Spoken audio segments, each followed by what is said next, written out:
So we are slap bang in the middle of a very, very powerful moon cycle. So we have come into the Buddha moon, which kicked in on the 7th of May, which was yesterday.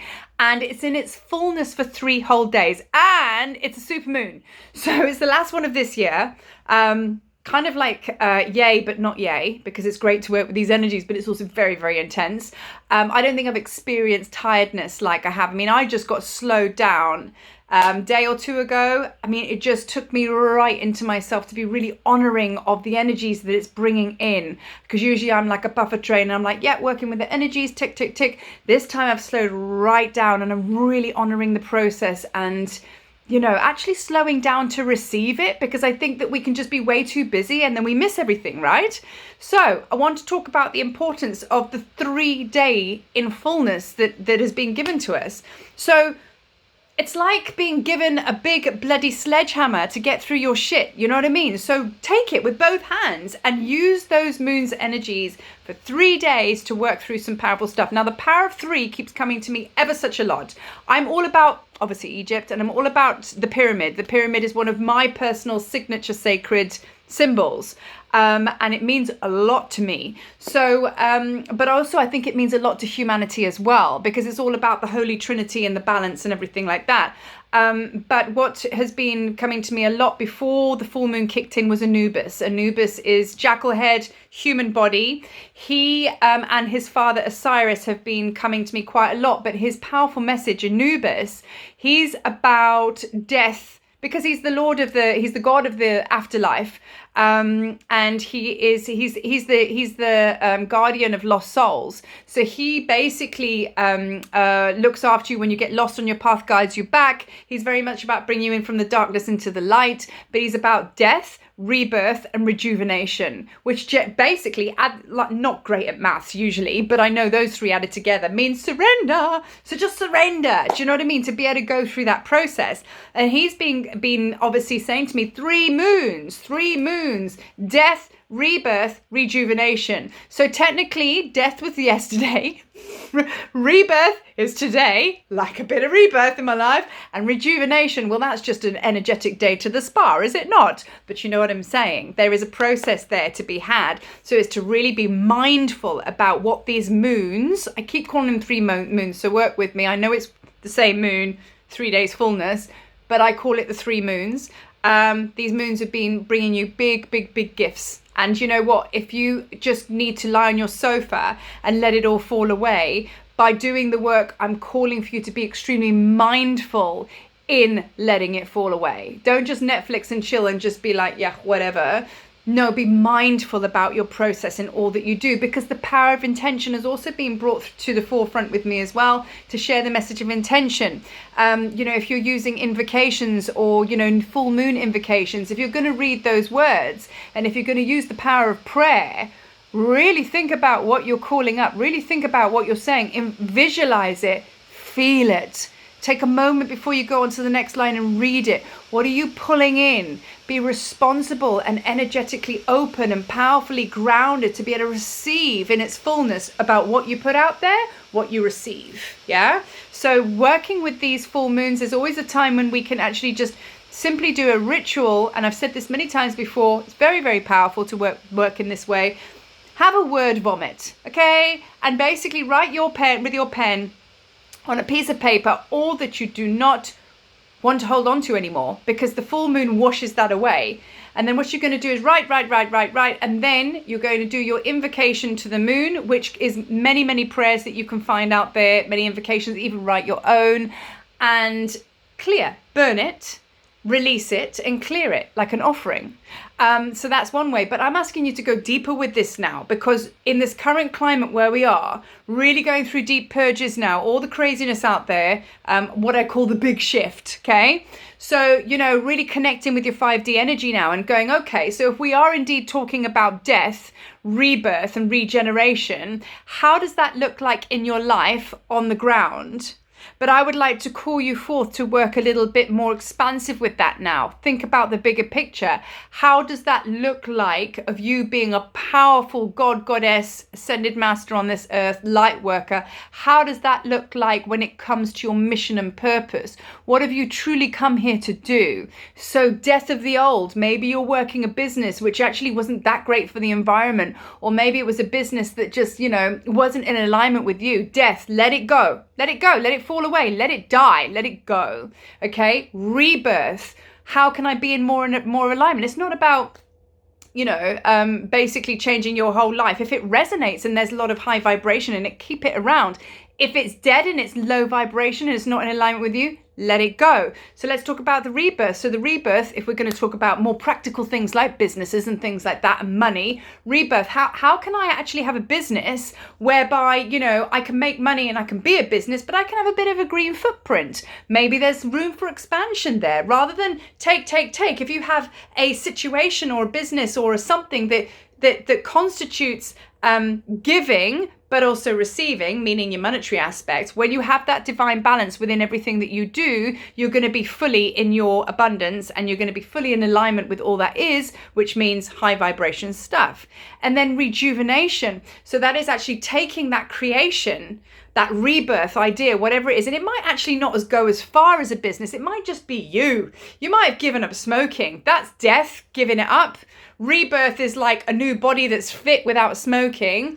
You know what I mean? And rejuvenation is just being a high vibrational being and just being healthy. That's rejuvenating. But also as well, rejuvenation speaks of how that choice of what you choose to rebirth into, how that actually reflects and has a knock-on effect to yourself and everything in the world. Rejuvenation. Is it going to add into the vibration of rejuvenation with you and with everything around you and beyond? So to recap, death, let go of everything that doesn't serve you. Anything that you've been holding on so tightly to through fear, let it go. Because fear is just untapped energy, FYI.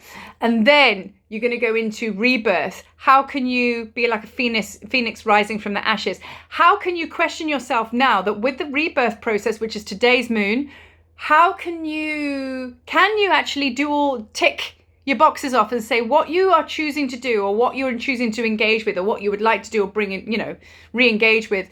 Is that something that you've never done before? That's when you're rebirthing, coming up with something brand new, It needs to feel new. It needs to be in the new vibration. You'll know the difference, And then rejuvenation, like I say, just, think about it like going to a spa. That's the process, isn't it? Do you know what I mean? Think what it feels like when you've come out and you've had a massage and you've had your facial done, and and you've sat in a jacuzzi and just massaged the body and just felt good. Do you know what I mean? Imagine what that feels like, being on a health farm for a week. That's rejuvenation. So how can you bring that into the world? Because that effectively is ultimately meaning healing. So it's a big thing. This is why this moon is so powerful. It's so big. So that is what we need to be very, very mindful and working with at the moment. I have a list here because I've been working very, very powerfully with many fabulous beings on exactly this. What we're purging when it comes to that death process: disillusionment, hopelessness, being a victim, powerless, fearful. That's the death process. That's got to go. Okay. Just to back up my findings, my spiritual findings. I actually had a hawk yesterday. Before I went onto the group, there was a hawk in the tree, in my powerful oak tree that I've spoken about before. And he was like chewing on a bird, killing a bird. And that was death.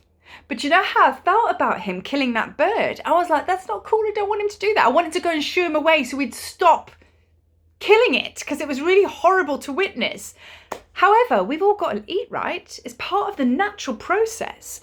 But that feeling that I felt in my heart and in every cell of my body was my resistance of going through the death process, because that's what we're all going through right now. You got to go through the death process to be able to get to the other side. So maybe just stop resisting. For example, I am going to talk about stuff out there that is going to reflect in the way, like, we have to have more compassion for our neighbours and our other peeps that feel that it's the best thing to grass up their neighbours because they've gone out when they shouldn't, or they're the ones that will go and report you for not wearing a mask, and all of this. I mean, it just comes from fear, right? So we have to have compassion for them, because effectively what's going on there is basically their fear of going through that death. And that's a really scary thing.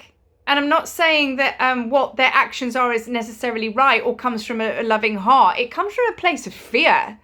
And I think when we have that compassion for something which on the outside appears to be quite shit, when you're basically doing that, or you're grassing up your fellow neighbor, you're grassing up your community member, because we need to be in community, and we're not, when that's happening, that the best thing we can do is bring compassion to that situation and really understand what's going on with that person and how separated and how scared they really, really feel. So maybe within your full moon prayers, we can put that out there as well, and basically send healing to these people that just are in a lot of trauma.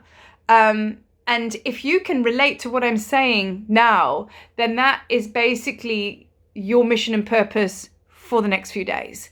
If it resonates and you can find enough compassion in your heart to basically step into that, then that's what we need to do. And yeah, it's kind of like, it's part of our job, and I think if we emanate more of this, if we can purge, go through our death, rebirth and rejuvenation for ourselves, gift ourselves, if we can purge this, our own fear and everything like that, and be able to come into this compassion and pure love consciousness, maybe, just maybe, we can flood the shit out of this bloody planet.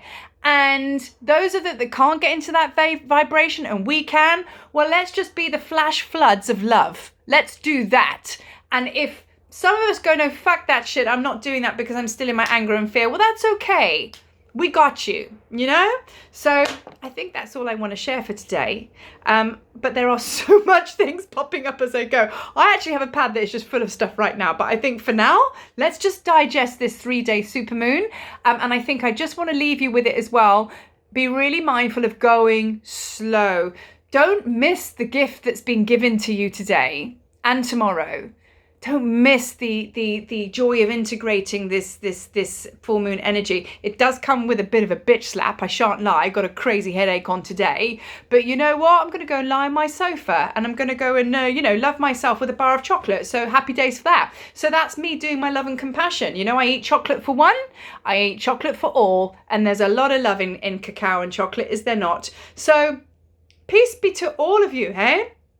And I will chat to you very, very soon. Now go do your rituals.